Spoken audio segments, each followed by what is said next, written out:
Selamat pagi saudara-saudara, salam damai sejahtera. Sebelum kita merenungkan firman-Nya, marilah kita berdoa. Tuhan, sebelum kami memulai berbagai aktivitas kami di sepanjang hari ini, kami akan memberi waktu kami sejenak untuk mendengarkan firman-Mu. Berbicaralah Engkau melalui firman-Mu ya Tuhan. Di dalam nama Yesus. Amin. Saudara-saudara, firman Tuhan yang menjadi renungan harian di akhir pekan ini tertulis di dalam Matius 2 ayat 13. Setelah orang-orang Majus itu berangkat, nampaklah malaikat Tuhan kepada Yusuf dalam mimpi dan berkata, "Bangunlah, ambillah anak itu serta ibunya, larilah ke Mesir, dan tinggallah di sana sampai aku berfirman kepadamu, karena Herodes akan mencari anak itu untuk membunuh dia." Amin. Demikianlah sabda firman Tuhan. Saudara-saudara yang dikasihi Tuhan,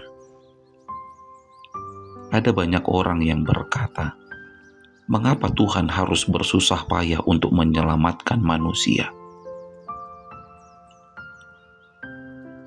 Mengapa Tuhan harus menjadi manusia?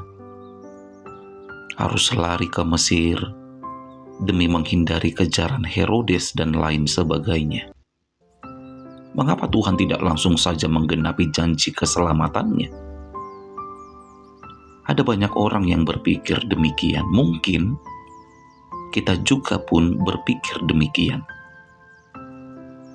Saudara-saudara, jalan Tuhan bukanlah jalan kita. Dan apa yang kita pikirkan baik, belum tentu baik menurut Tuhan. Kita berkata, oh ininya yang terbaik buat anakku. Dia harus sekolah di sini. Dia harus bekerja di sini. Nanti pasangan hidupnya harus seperti ini dan lain sebagainya. Tapi menurut Tuhan bagaimana? Jangan-jangan apa yang Tuhan rancangkan tidak seperti yang kita pikirkan. Demikian juga tentang keselamatan yang Tuhan rancangkan dalam hidup kita manusia. Yesus lahir di kandang domba yang hina. Yesus harus dibawa Maria dan Yusuf lari ke tanah Mesir, serta banyak lagi peristiwa-peristiwa lainnya yang harus dialami oleh Yesus.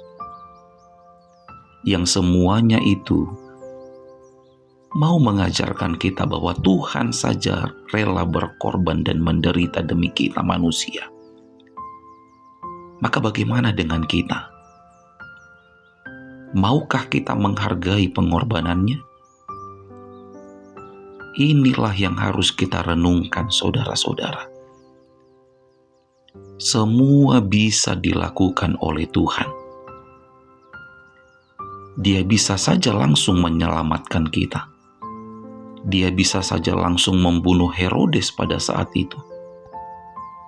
Tapi tidak demikian rancangan Tuhan. Karena rancangan Tuhan, Dia harus berkorban dan menderita demi umat manusia. Maka sekali lagi tanya kita, diri kita masing-masing. Mari tanyakan diri kita masing-masing. Maukah kita menghargai pengorbanannya atau tidak?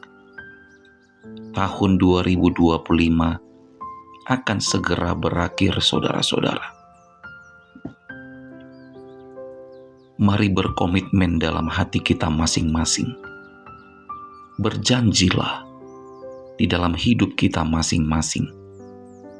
Kalau Tuhan izinkan kita melewati tahun 2025 ini, dan kita masuk ke tahun yang baru, berjanjilah di dalam hatimu bahwa di tahun yang baru nanti kita akan menjadi jemaat yang lebih menghargai pengorbanan Tuhan.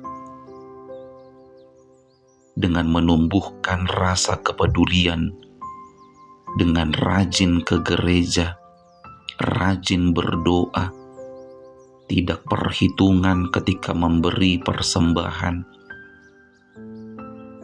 serta mulut dan perbuatan kita selalu kita upayakan hanya untuk menyenangkan hati Tuhan.